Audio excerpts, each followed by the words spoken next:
13 August 2025 या दिवसाची सुरुवात अगदी नॉर्मल झाली, पण या दिवसाचा शेवट धक्कादायक आणि असंख्य प्रश्न देऊन गेला. कारण याच दिवशी एका 31 वर्षाच्या भारतीय तरुणानं जगातलं सगळ्यात लोकप्रिय सर्च इंजिन असणाऱ्या गुगलच्या क्रोम ब्राउझरला थेट विकत घेण्याची ऑफर दिली. खरं तर तंत्रज्ञानाच्या जगात हा धक्काच होता.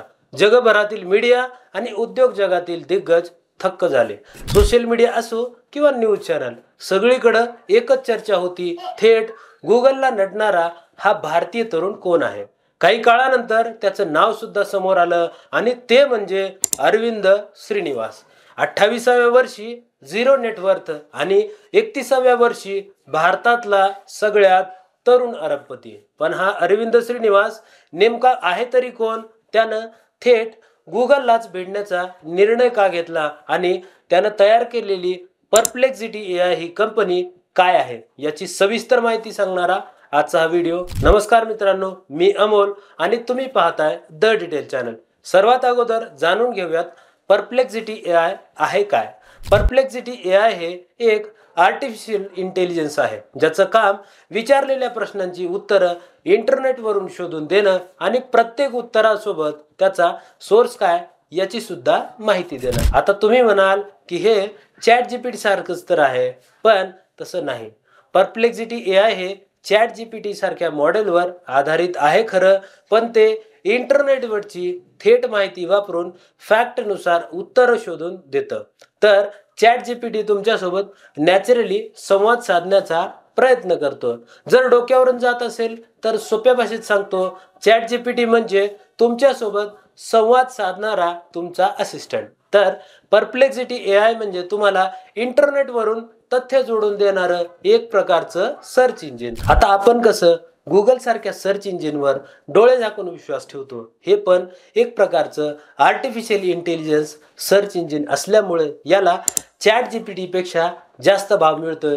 आणि हे आश्चर्य करून दाखवले ते आपला भारतीय तरुण अरविंद श्रीनिवासने. पण हा अरविंद श्रीनिवास नेमका आहे तरी कोण? जरा इतिहासाची पानं पलटून काळाच्या मागे जाऊया.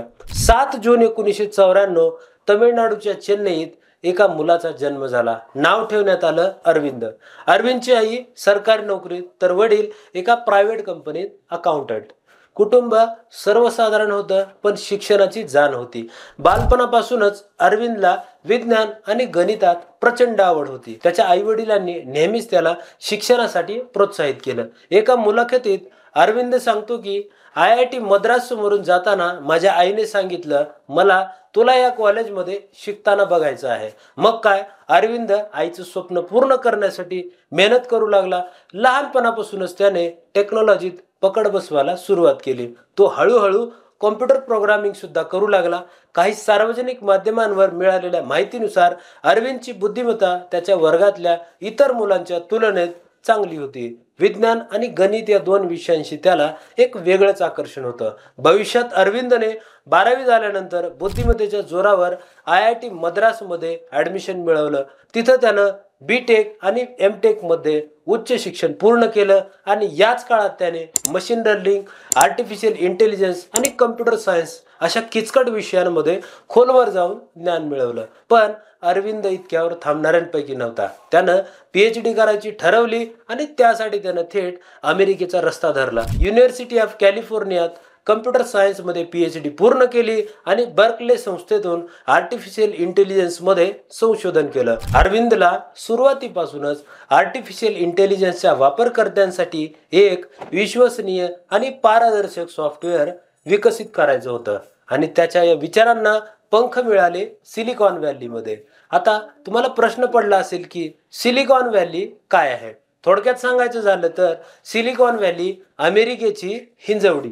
PhD झाल्यानंतर इथंच अरविंदने ओपन AI, डीप माइंड आणि गुगल ब्रेन सारख्या प्रतिष्ठित कंपन्यांमध्ये काम केलं. या दरम्यान काम करत असताना त्याला डेटा सायन्सचा अनुभव मिळाला. तसंच आर्टिफिशियल इंटेलिजन्स मॉडेल तयार करणं आणि सर्च इंजिन कसं काम करतं यावर प्रॅक्टिकली अभ्यास करण्याची संधी मिळाली. पण जसं प्रत्येक फ्रेशर सोबत होतं तसंच त्याच्यासोबत सुद्धा झालं. म्हणजे कंपनीत जाऊन शिकायला तर भरपूर मिळालं, पण काही नवं करता येत नव्हतं. इंटरनेटवर उपलब्ध असलेल्या माहितीनुसार अरविंदला गुगलमध्ये काम करताना जाहिरात आधारित मॉडेल्स आणि नवीन आर्टिफिशियल इंटेलिजन्स मॉडेल विकसित करता येत नव्हतं. 2022 मध्ये त्याने एक धाडसी निर्णय घेतला.